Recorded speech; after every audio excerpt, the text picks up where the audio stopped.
Majelis Taklim Assalam menyampaikan tausiah dengan judul Musuhmu adalah Setan, musuh yang nyata, disuarakan oleh Ustaz Dasat Latif. Selamat menyaksikan.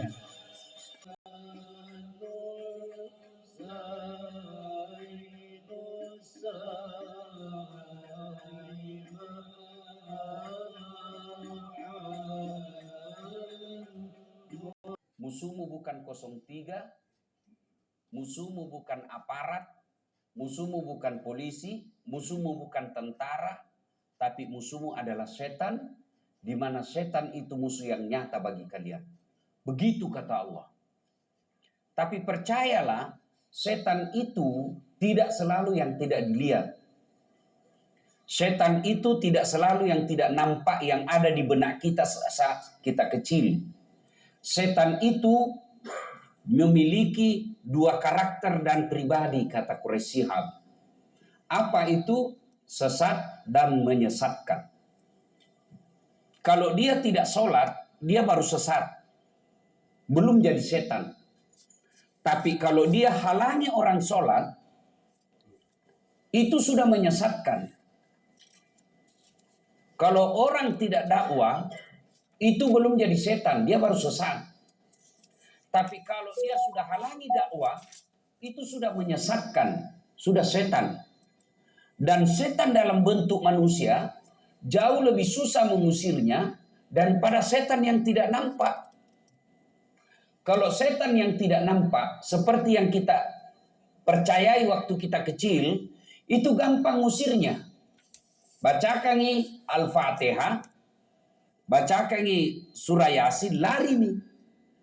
Tapi setan yang nampak, kau bacakan kau bacakan Yasin, dia bilang apa? Baca sanggeju poge. Makin dekat dia. Setan itu yang tidak nampak, bacakan Al-Fatihah, lari nih. Tapi setan dalam bentuk cewek, baca tambah dekai. Baca tambah dekai. Nabi bilang baca, mana dikalah? Kau Al-Fatihahmu atau kau yang kalah? Ya? Maka itulah pentingnya dakwah. Supaya apa? Minimal dengan dakwah itu kita bisa saling mengingatkan yang kita selalu baca dalam Al-Quran, watawasau bil haq, watawasau bis sabr. Nasihat menasihati dalam kebaikan dan nasihat menasihati dalam kesabaran. Maka kita senang kalau ada selalu acara-acara seperti ini. Yang kedua,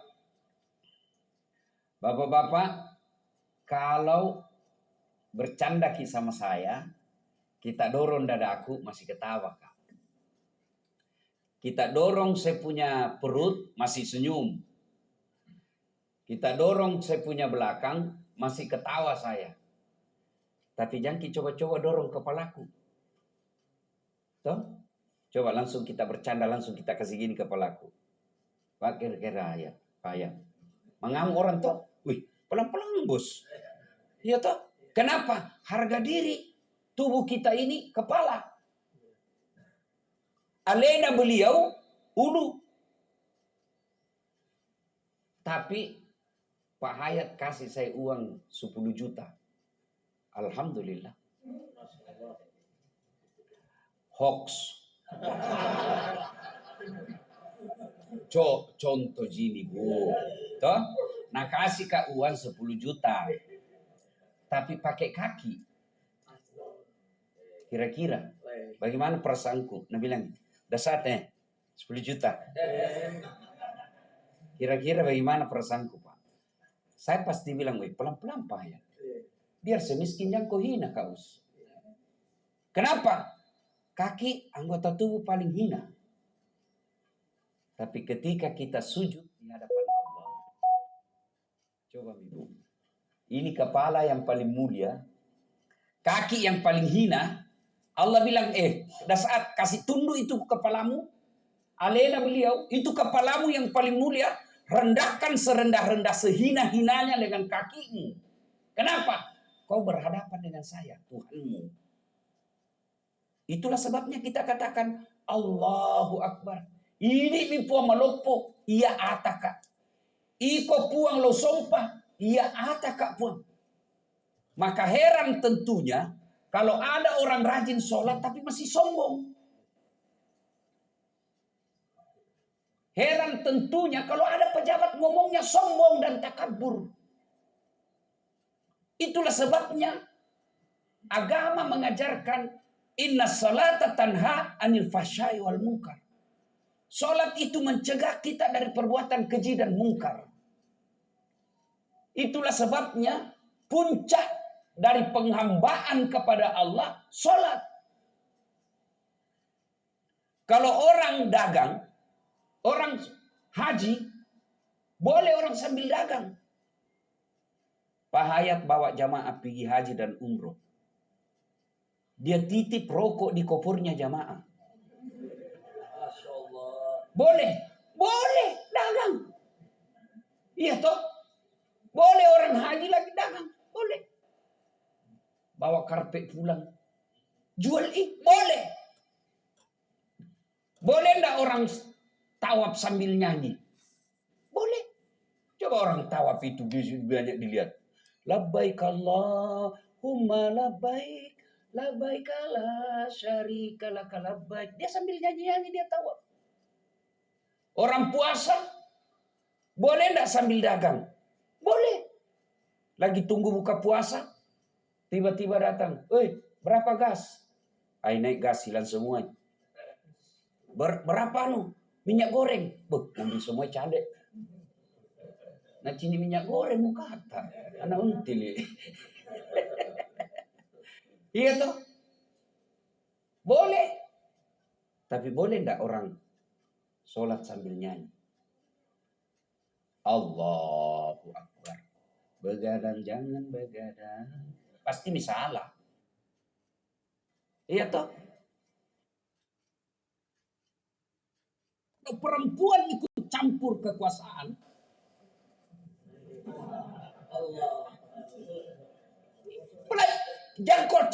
jangan kaitkan sama pilpres.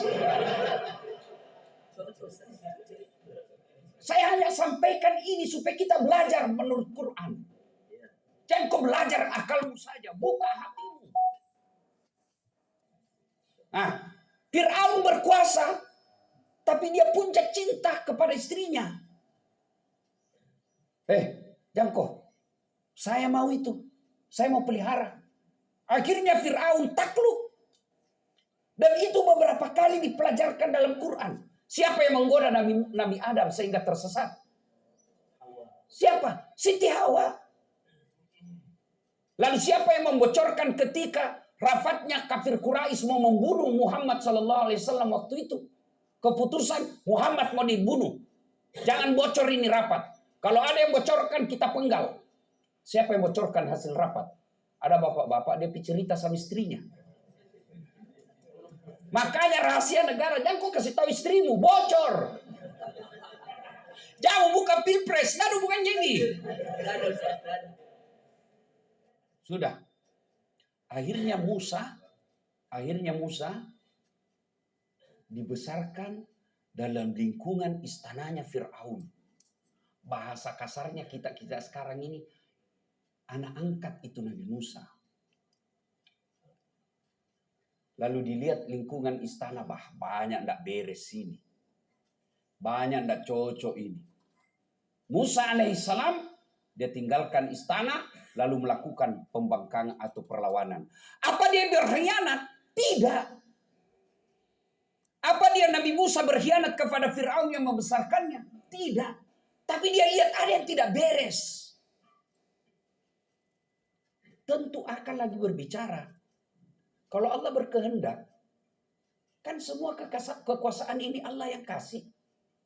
Lalu kalau begitu, kenapa Allah kasih kekuasaan kepada Fir'aun? Kenapa Allah kasih kekuasaan kepada Namrud? Kenapa Allah kasih kekuasaan kepada Abu Jahal, Abu Lahab? Waktu itu, kenapa? Allah ingin sampaikan kepada kalian Begini loh kekuasaan kalau dia tidak dibawa kekuasaan Allah. Begini loh kepemimpinan kalau jauh dari agama. Ini rasa makut. Yang kedua, untuk apa Allah hadirkan Fir'aun? Supaya jadi ladang amal buat kalian. Allah sudah tahu siapa yang jadi presiden 2024.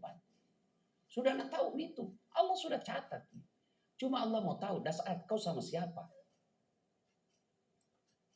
Belajar lagi kita dengan kisahnya. Ibrahim alaihissalam. Kan dibakar itu Ibrahim dalam api yang sangat besar. Lalu datanglah makhluk yang bernama burung pipit. Ibu-ibu tahu burung? Tahu burung ibu? Burung pipit besar atau kecil?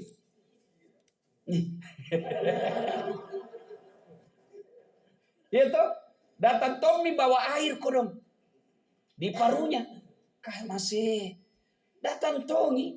Api seperti lapangan karebosi. Datang ini burung celeng-celeng. Saya ingat itu dulu dua tukuk kecil di kampung. Ada burung celeng-celeng itu yang bikin sarang di bawah rumah.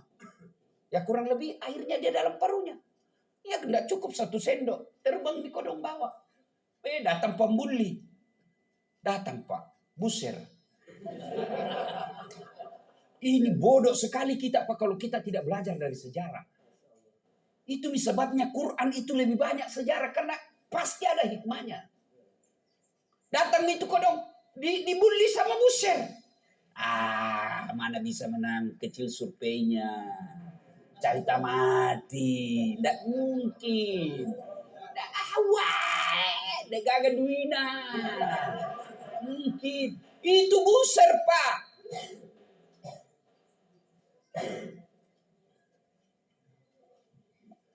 Lalu apa kata burung pipit? Kan bilang itu cicak. Toh, mana bisa kau padamkan? Kita runcit dek ni. Lapangan api melopo baga. Ini kan masuk akal toh? Mana bisa? Logikanya iya. Tapi kita bagi orang beriman, dengar kata burung pipit. Saya tidak urus itu padam atau tidak. Bukan urusanku itu api mati atau tidak. Saya hanya ingin Allah tahu, saya bersama Ibrahim alaihissalam. Supaya nanti kalau mati Kak, jelas pertanyaannya. Saya bisa menjawab. Maka kekuasaan, kalau lepas dari ketawaduan, kerendahan hati, maka kekuasaan akan melahirkan orang-orang sombong.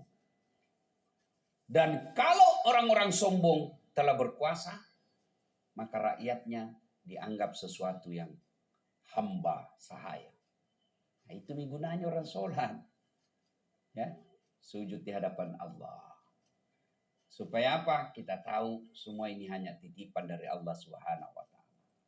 Nah, tentu kita orang Islam mau mendekat Pilpres toh?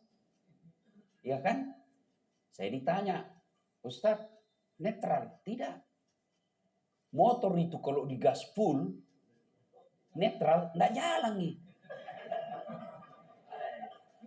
Itu mana bisa mana mau gas full nih, tapi netral, enggak goyang. Negara juga begini, harus goyang. Kita lagi mendaki. Dan biasanya kalau mendaki orang, kalau salah gigimu, masalah besar tuh. Jangan hubungkan sama Pilpres ini Pak. Nah, tentu kita cemas. Ustaz, kan semua mengklaim jago ngaseng. Cocok menurut kampanye, semua hebat. Betul. Dalam dunia politik boleh orang pencitraan, boleh halal. Saya dokter di bidang komunikasi politik dan saya belajar ilmu politik. Ada yang disebut campaign, kampanye. Dalam ilmu komunikasi itu dipelajari orang komunikasi. Bahasa sehari-harinya gimmick-gimmick. Bagi adik-adik yang selalu bikin konten, gimmick-gimmick. Boleh dalam ilmu politik, boleh. Yang penting kau dapat suara. Tapi dalam ilmu agama, gimmick-gimmick itu namanya munafik. Maukah Anda dipimpin oleh, tegakah kalian orang-orang soleh dipimpin oleh orang gimik-gimik? Gimik-gimik itu bahasa konten, tapi bahasa agamanya Pak Beleang. Bele-bele itu kan gimik-gimik, pura-pura begini, pura-pura gimik namanya itu.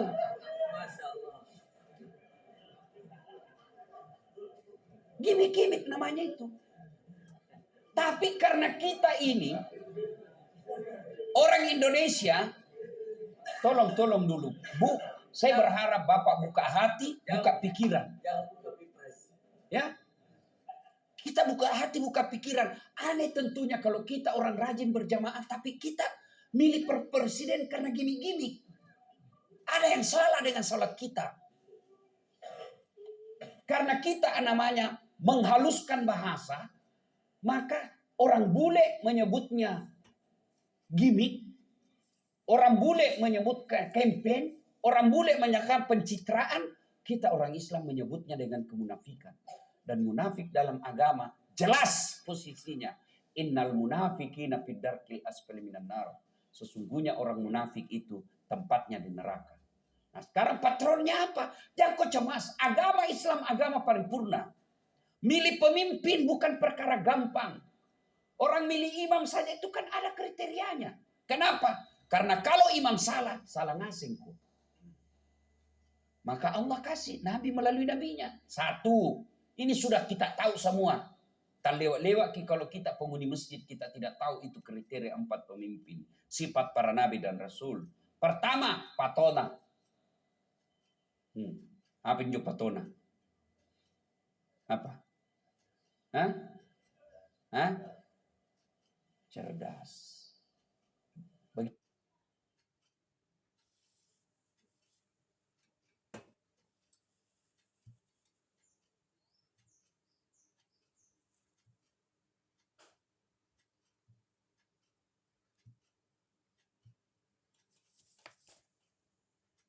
Ya, maka kita lihat itu syarat pertama, dia harus cerdas, sidik, ya. Gampang jadi lihat itu orang, dia amanah, sidik, ya. Dia bisa dipercaya. Orang bodoh sekarang, Pak. Orang bodoh sekarang, kalau dia tidak tahu ini orang bisa dipercaya atau tidak, gimana caranya? Nah, ada namanya jejak digital. Tuh, zaman kita dulu kecil, susah. Karena tidak ada namanya medsos. Sekarang, kejadian 5 tahun yang lalu, bisa dilihat lagi sekarang. Jejak digital. Yang keempat, amanah. Lihat nih, kalau dia sudah pernah pejabat, sebelum dia jadi pejabat, dia miskin. Sekalinya sudah jadi pejabat, dia kaya. Abu Bakar Siddiq, salah satu orang kaya di Mekah. Sebelum jadi khalifah. Tapi setelah jadi khalifah, jadi miskin dia. Wafat, apa sih peninggalannya? Ada gamisnya, ada ontanya, dan sebidang tanah kecil. Terbalik di Indonesia. Nabi Yusuf. Tahu jadi Nabi Yusuf butuh? Itu Nabi Yusuf dipenjarai dulu, baru jadi pejabat. Gara-gara pakai parfum ini setiap hari berasa dipenjara dulu tuh, baru dipenjara. Oh, kamasih. Dengarku ini, adikku ada temotogi kok dan jadi. Dengarku baik-baik ini. Dia kaget kamu karena tiba-tiba saya lagi santai-santai mau kamu cali. Apa masuki kok itu? Bilang gitu. Baik-baikku dulu ini. Kenapa mau cali? Ya, coba-coba. Saya bilang boleh. Syaratnya satu, jangan kau pasang baleho. Nah kan tidak ada balehonya itu, Pak. Iya. Kalau orang bilang baleho nak terkenal, tidak terkenal mak saya. Kan tidak ada balehoku. Iya. Tapi alhamdulillah tidak ada satupun baleho saya percaya mbak male gambar nang asing itu caleg kah? Mau bleaching putih, begitu ketemu kita mama.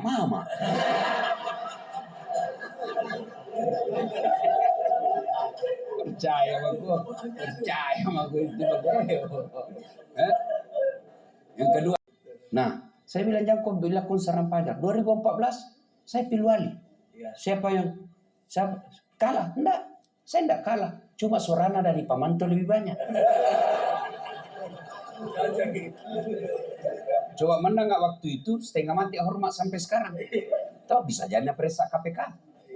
Apa? Sedikit kalau jadi pejabat waktu itu datang ke Polres hormat sini. Siapa? Sekarang dia semua hormat sama saya.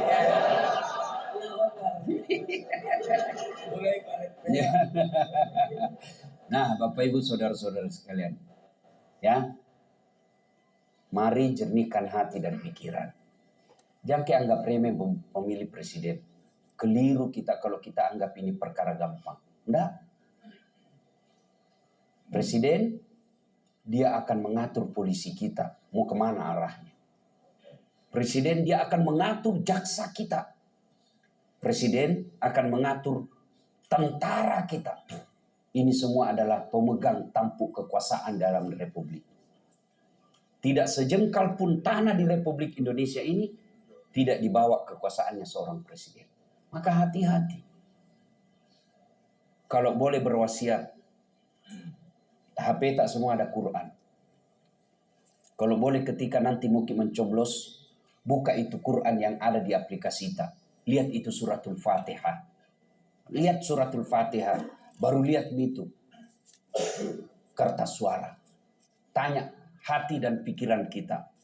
Tanya naluri keislaman kita. Lihat suratul Fatihah dalam aplikasi handphone. Lihat kita punya kertas suara. Mudah-mudahan Allah dengan membaca suratul Fatihah itu, hati kita terarah. Kalau kita sudah berikhtiar dengan baik, kita memilih berdasarkan tuntunan ulama dan agama, lalu ternyata apa yang kita pilih, dia berkhianat kepada kita, tawakal ilallah, berserah diri kepada Allah.